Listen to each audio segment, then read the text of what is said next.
День у Андрея задался с самого утра. Уроков почти не задали, а последней пары вообще не было. Это, между прочим, должен был быть нелюбимый предмет Андрея – английский. Даже погода была к нему благосклонна. Было солнечно и тепло, и единственным, что хоть немного портило настроение, был зонт, напрасно занимающий место в сумке. Андрей с улыбкой шел домой по оживленным московским улицам. Дома ждал его вкуснейший куриный суп с лапшой, заботливо сваренный его мамой Натальей Петровной. На полпути до дома у Андрея в кармане вдруг запиликал его старенький Samsung. Он ловким движением извлек его из карманов штанов и нажал на кнопку «Принять звонок», даже не глядя на номер. «Алло. Привет, Андрюх. Слушай, поможешь мне кое с чем?» Это была Оля, подруга Андрея. Он дружит с ней с 4 класса. Веселая и довольно привлекательная девушка с каштанового цвета волосами и большими карими глазами, в которых, казалось, собрался весь вселенский позитив и интерес. Андрей был рад услышать ее голос. «Привет, Оля. Чем могу помочь?» На другом конце послышался облегченный вздох. «Уф, спасибо тебе. Я уж думал, все, не видать мне завтра хорошей оценки за тест. Поможешь подготовиться?»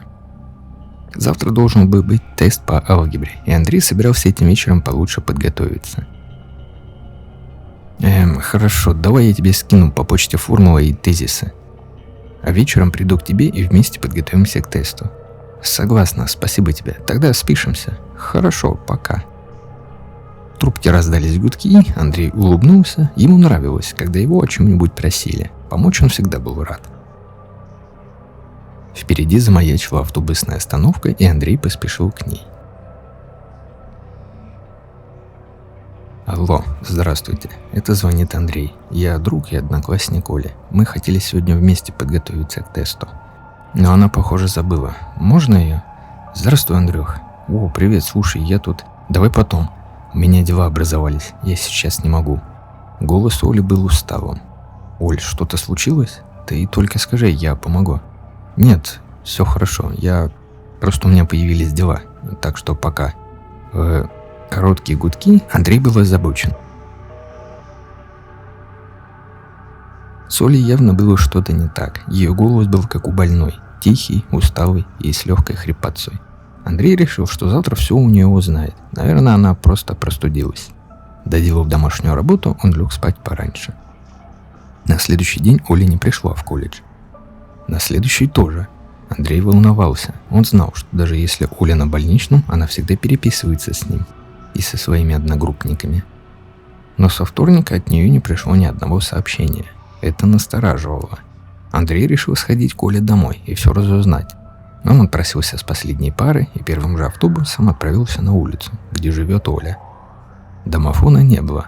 Само здание выглядело старым, но Андрей знал, что оно простоит еще немало лет. Он потянул дверь на себя. Та открылась с коротким жалобным скрипом.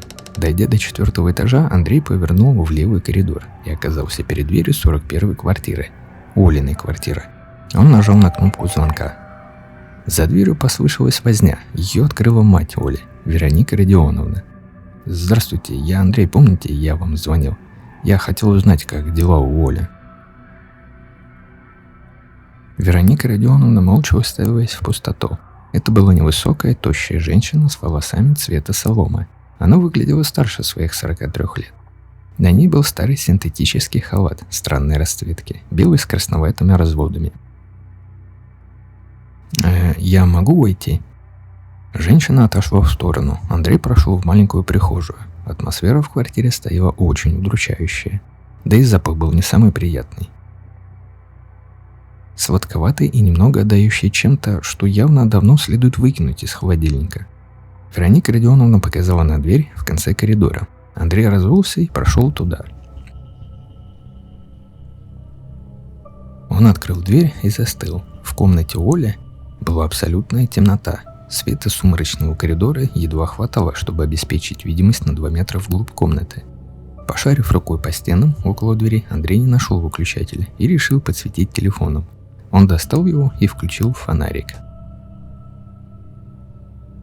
В комнате было очень тепло и затхло. Пройдя пару шагов, он посветил в угол комнаты и подпрыгнул от неожиданности. В углу кто-то сидел, скрючившись и смотря в стенку. Это была не Оля. Андрей начал медленно пятиться назад. Почему-то ему не хотелось ждать того момента, когда это нечто повернется. Уже выходя в коридор, он заметил, что вокруг обитателя комнаты раскиданы какие-то ошметки. Они влажно блестели в свете фонарика и напоминали мясную вырезку. Андрей резко развернулся и быстрым шагом пошел к выходу. Хозяйки дома видно не было. Да и была ли это мама Оли вообще? Андрей буквально вылетел на улицу, чуть не споткнувшись о порог подъезда. Пока он шел до остановки, в его голове роились мысли о той квартире.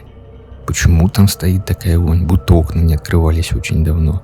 Почему та женщина не спросила его имени и пустила в дом незнакомого парня? Что за хрень сидела в углу комнаты? В памяти начали возникать образы куда более детальные, чем видел Андрей. Он вдруг понял, что-то, что сидело в углу комнаты, было абсолютно голым, и что оно было слишком тощим для человека. Кости выпирали слишком сильно, а череп был чересчур большой. Взгляд Андрея упал на кроссовки. Те были покрыты чем-то красно-бурым. Это кровь? У Андрея появилась другая картинка в сознании. Те странные ошметки на полу. Неужели эта жижа вытекла из них? Андрея передернуло. Если те ошметки на самом деле были мясом, то тогда оно точно не с рынка. Крови, а Андрей был уверен, что это именно кровь, было слишком много. Было ощущение, что мясо разделывали прямо там, в той комнате. Но тогда на ум приходит два жутковатых вопроса. Первый, где все инструменты для разделывания мяса и почему в коридоре нет ни капли крови? И второй, откуда в центре Москвы взялось столько свежего мяса? Слишком свежего. 2 дня назад в местное отделение полиции поступил вызов с улицы Парадная. Жители второго подъезда номера номер 5 жаловались на неприятный запах из квартиры на 4 этаже. Также они рассказали о странных звуках, исходящих изнутри. Звуки описывались как помесь стона, кряхтения и царапания.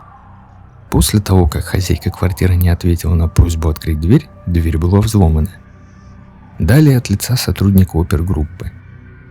Я такого вообще не ожидал увидеть, это уже слишком. Я ожидал чего угодно, но только не такого.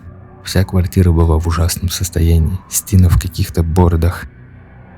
Пол весь залит чем-то бурым и дурно пахнущим. Экспертиза показала, что это кровь, черт побери. Целое море застарелой крови, даже думать не хочу, чья она. Комнаты были пусты, все, кроме маленькой спальни. То, что там находилось, это, короче, я точно не могу сказать, что это худое, очень худое и серое. Вся кожа серая и по виду как бумага мята. Голова просто ненормально большая, а руки... Господи, руки этого, они были влажные и как будто сломанные. Это просто сидело там, и оно ело что-то. Мне сказали, что девочка, живущая тут с матерью, объявлена пропавшей. Я не хочу думать, что ела та тварь. Ее пристрелили прямо там. Она упала на спину, и я увидел лицо. Это было когда-то человеком, мужчиной с сильным психическим заболеванием. Он испытывал постоянный жуткий голод. Это не лечилось. Его организм истощался слишком быстро, и в итоге он... Слушайте, я не знаю все картины, но... Если такое происходит с человеком, когда он становится каннибалом, кто же мы тогда на самом деле?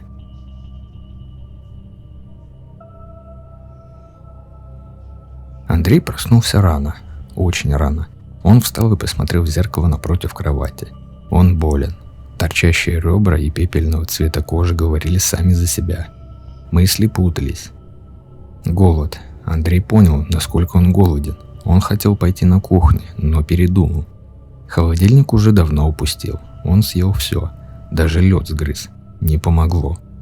Андрей попытался улыбнуться. Получилось плохо. Губы истончились, а зубы кое-где сгнили. Как же хочется есть. Есть. Дайте мне поесть.